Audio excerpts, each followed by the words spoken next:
इस क्वेश्चन में on his last bank statement, bank के अंदर जो भी लेन देन का पूरी डिटेल होती है ना उसको स्टेटमेंट कहा जाता है। Kasim had a balance 1,75,000 rupees, उसका इतना बैलेंस था in his checking account. He wrote one cheque, bank से पैसे निकलवाने के लिए जो एक फॉर्म सा फिल किया जाता है ना उसको चेक बुक, यानी कि एक चेक होता है वो पूरी जो होती है उसको चेक बुक कहा जाता है। उसने एक चेक बुक लिखा जिसके अंदर उसने इतनी अमाउंट लिखी, यानी इतने पैसे उसने बैंक से निकलवाने हैं। एक चेक ये एंड अदर, और एक और भी उन्होंने चेक लिखा जिसके अंदर उसने ये वाली अमाउंट लिखी है। अब वो पूछ रहे हैं what is his current balance. Current mean मौजूदा, यानी टोटल इतने अमाउंट थी उसमें से इतने दो चेक की सूरत में उसने निकलवा लिए, अब उसकी बाकी जो अमाउंट है ना ये मालूम करनी है। तो अगर इसके पास इसने चेक लिखी है, उसके पास एटीएम नहीं ना होगा, इसलिए उसने चेक के थ्रू पैसे निकलवाए हैं। अब नई शक्ल तो एटीएम भी आ गई ना, अगर पैसे एटीएम से भी हम निकलवा सकते हैं, लेकिन एटीएम पे 500 का से कम नोट नहीं होता, लेकिन यहाँ पे उसने ये 1 और ये कुछ और भी हैं। आइए इसको सॉल्व करते हैं। तो इसका जो पहले का बैलेंस है वो ये है, ही ड्रा वाया चेक्स, उसने चेक्स के थ्रू इतनी अमाउंट और फिर इतनी अमाउंट ड्रा करवाई है, यानी कि निकलवा ली है। करंट बैलेंस भी कह सकते हैं या रिमेनिंग अमाउंट भी आप कह सकते हैं, जौन सा मर्जी आप इसको कह लें। तो अब इसमें से इन दोनों को माइनस कर लेंगे। तो इनको सिंपल हमने माइनस करना है, कोई इसमें फार्मूला नहीं है, ये बिल्कुल जिस तरह हम क्लास 4-5 के क्वेश्चन करते रहे हैं सेम उस जैसा ही ये क्वेश्चन है। तो इनको जब माइनस करेंगे तो ये जो आंसर आ जाएगा 16,289 रुपीज़। तो ये बेटा इस क्वेश्चन का आंसर आ गया। Last week Wajid drove 283.4 kilometre. पिछले हफ्ते ड्राइव की सेकंड फॉर्म ड्रॉव है, यानी उसने चलाई है, इतनी उसने ड्राइविंग की है, इतने किलोमीटर उसका डिस्टेंस है, ये 16.2 लीटर्स ऑफ पेट्रोल, और इतना पेट्रोल उसने यूज़ किया है। ही सेज, फिर वो वाजिद क्या कहता है, वो कहता है कि ही एवरेज अबाउट 1.7 किलोमीटर पर लीटर, कि 1.75 किलोमीटर उसने 1 लीटर में ट्रैवल किया है। Is his answer reasonable. अगर ये हेल्पिंग वर्ब स्टार्ट में आ जाए तो ये क्वेश्चन हो जाता है ना। तो कह रहा है कि उसका जो ये वाला वो जो बात कर रहा है कि उसकी जो एवरेज है 1.7 किलोमीटर पर लीटर है, तो क्या ये उसका आंसर मुनासिब है या नहीं है, एक्सप्लेन करके बताएं। तो ये टोटल जो डिस्टेंस हो गया, ये टोटल पेट्रोल जो यूज़ हुआ ये, अब इसकी एक्चुअल एवरेज, वो एवरेज जो इसके अकॉर्डिंग होती है वो, तो इसका क्या हो जाएगा, total distance divide by total petrol. तो ये फार्मूला हो गया। इससे जब हम अब इसको डिवाइड करेंगे 283.4 डिवाइड बाय टोटल पेट्रोल कितना है 16.2 लीटर। तो जब हमने इसको कैलकुलेटर से डिवाइड करना है तो हमारा आंसर आ जाएगा 17.49 कर लें, या इसको राउंड ऑफ करके अगर हम 5 भी कर देंगे तो भी ठीक है। तो 49 किलोमीटर पर लीटर, ये इसका एक्चुअल आंसर है। लेकिन जो उसने बात बताई है वो कह रहा है कि 1.75 किलोमीटर पर लीटर।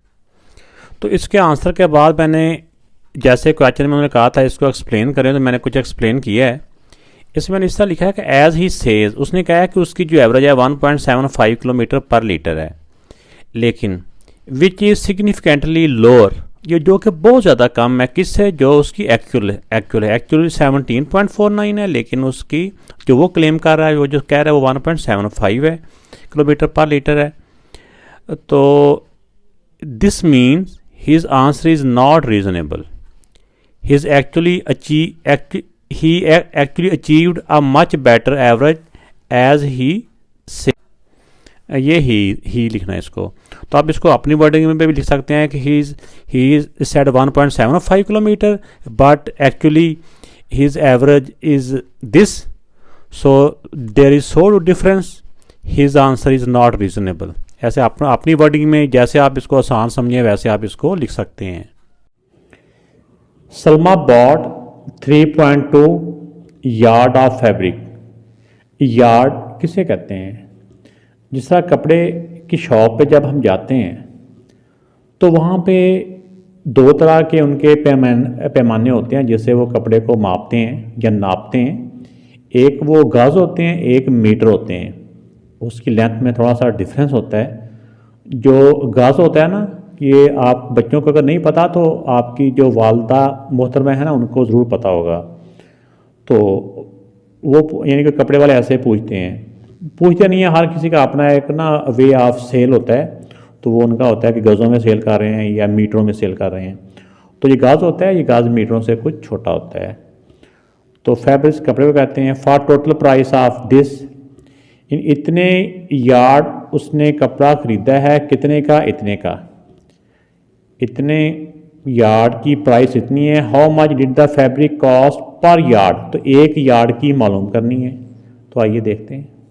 तो इसको मैंने इस तरह से लिख लिया, प्राइस ऑफ 3.2 यार्ड्स इतनी है, प्राइस ऑफ 1 यार्ड। तो जब ज़्यादा की प्राइस दी हो, 1 की मालूम करनी हो, तो इसको इसके साथ डिवाइड किया जाता है। तो जब हम इसको डिवाइड कर लेंगे तो फिर इसका आंसर आ जाएगा 43.5 रुपीज़ पर यार्ड। तो ये बेटा इसका आंसर आ गया। वीडियो अच्छी लगे तो चलते चलते लाइक का बटन भी ज़रूर प्रेस कीजिएगा और कमेंट्स करके भी बताइएगा कि आपको ये मेथड कैसा लगा या कैसे और आपकी कोई राय हो तो वो भी ज़रूर आप बताया करें।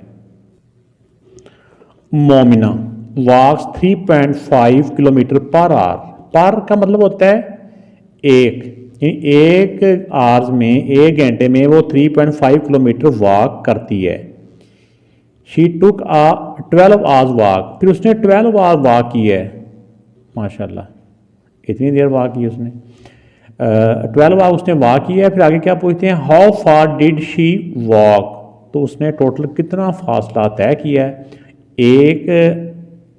एक आवर्स की उन्होंने डिस्टेंस उसकी वॉक दी हो तो ज़्यादा की मालूम करनी हो तो क्या करते हैं, मल्टीप्लाई करते हैं बेटा जी।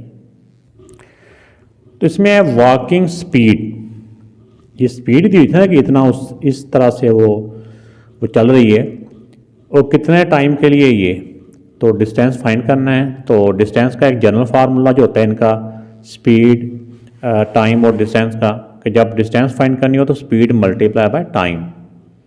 इसी तरह इन तीनों में से अगर स्पीड दी हो तो स्पीड मालूम करनी हो तो फिर होता है डिस्टेंस ओवर टाइम। अगर टाइम मालूम करना हो तो distance over speed.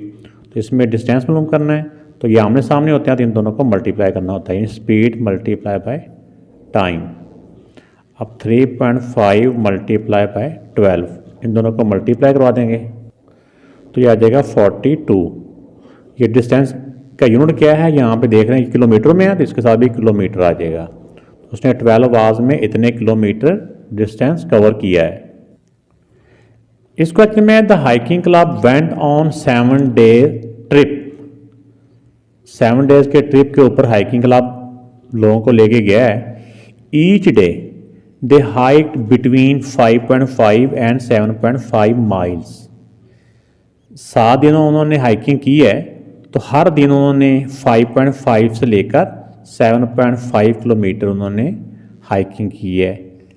It is a reasonable to assume that clubbing the days the club hike. आगे मुख्तलिफ ऑप्शन दिए हुए हैं, वो कह रहे हैं कि इसमें से कौन सा ऑप्शन जो है ना वो रीज़नेबल है। तो ये मुख्तलिफ ऑप्शन है कि 35 माइल से कम उन्होंने हाइकिंग की होगी, या 35 से लेकर 55 माइल्स के दरमियान की होगी, या एग्जैक्ट उन्होंने कहा है कि इक्वली 55 माइल्स या मोर देन 55 माइल्स। तो आइए इसको हम देखते हैं कि जो उन्होंने जो डेली बेसिस पे जो हाइकिंग की है उसको डेज के साथ हम कैलकुलेशन करते हैं, फिर देखते हैं कि मिनिमम और मैक्सिमम कितना वो हाइकिंग कर सकते हैं। फिर जो हमारा आंसर होगा उसको अभी देखेंगे इसमें से कौन सा नियरेस्ट उसका आंसर है। अब इस क्वेश्चन में देखें कि टोटल उनके डेज 7 है। ईच डे हाइकिंग, वो हर दिन कितनी हाइकिंग कर रहे थे, बिटवीन 5.5 टू 7.5 माइल्स। तो 5.5 का हिसाब अगर देखें कि वो डेली कम से कम 5.5 माइल्स ही हाइकिंग करें तो यानी कि मिनिमम हाइकिंग कितनी हो सकती है। इसको जब हम इसको 7 को 5.5 से मल्टीप्लाई करते हैं तो ये 38.5 माइल्स, यानी कम से कम इतनी हाइकिंग उनकी बनती है। अब इसी तरह जो मैक्सिमम हाइकिंग है वो इनकी मालूम कर लेते हैं कि 7.5 है, इसको हम 7 से मल्टीप्लाई करते हैं तो ये हमारा 52.5 माइल्स। तो उनकी यानी इसका मतलब कि ये हुआ कि जब हमने उसको माइल्स के अंदर उनकी हाइकिंग निकाली है तो यहाँ से लेके यहाँ तक यानी कम से कम इतनी और ज़्यादा से ज़्यादा इतनी। तब जो उसका आंसर था वो आंसर को जब हम इनके साथ टैली करते हैं तो फिर देखते हैं कि हमारा कौन सा आंसर है जो इसके करीब करीब बनता है। तो अब देखें कि पहला उनका था लेस दैन 35 माइल्स, तो 35 माइल से लेस वो हाइकिंग करेंगे, तो 35 से लेस तो नहीं है, ये 35 से ज़्यादा है, तो ये तो उनका लेस वाली बात ही नहीं है, ये कम से कम इतनी है, बाकी इससे ज़्यादा भी हो सकती है। ये पहला आंसर भी हमारा नहीं है। अब इसमें दूसरा देखें, दूसरे के बाद पहले तीसरा ले लेते हैं, इक्वली 55 माइल्स। कह रहे हैं कि बिल्कुल 55 माइल्स ही होगा, तो 55 माइल्स जो हम करते हैं तो 55 माइल इसमें से कोई नहीं है। अगर हम इन दोनों का मिड पॉइंट भी निकालते हैं ना, मिड पॉइंट भी दोनों का, तो वो भी 55 नहीं है। फिर दूसरा उन्होंने कहा इसमें जो डी पार्ट है मोर देन 55 माइल्स, तो 55 माइल से ज़्यादा वो हाइकिंग करते हैं, तो 55 तो मैक्सिमम भी नहीं है। अगर ज़्यादा से ज़्यादा वो 7.5 माइल्स भी डेली हाइकिंग करते हैं, वो चलते हैं, तो फिर भी वो 50 जो 5 है उसको क्रॉस नहीं करते, बल्कि फिर भी 52.5 माइल्स क्रॉस करते हैं। फिर ये एक उनका नियरेस्ट पॉइंट है जिसको हम तो कुछ टिक कर सकते हैं, जो ऑप्शन दिए हुए हैं उसमें से बिटवीन, वैसे उन्होंने कहा है बिटवीन, इसके लिहाज से अगर देखा जाए तो बिटवीन है 35 से 55 के दरमियान, तो ये 35 और इसके दरमियान ही है, ठीक है ना, तो वो ये वाली वैल्यू बनती है। तो मीन कि इसका जो आंसर बनता है ना वो ये बी पार्ट है, बी पार्ट इसका रीज़नेबल जो आंसर है ये है।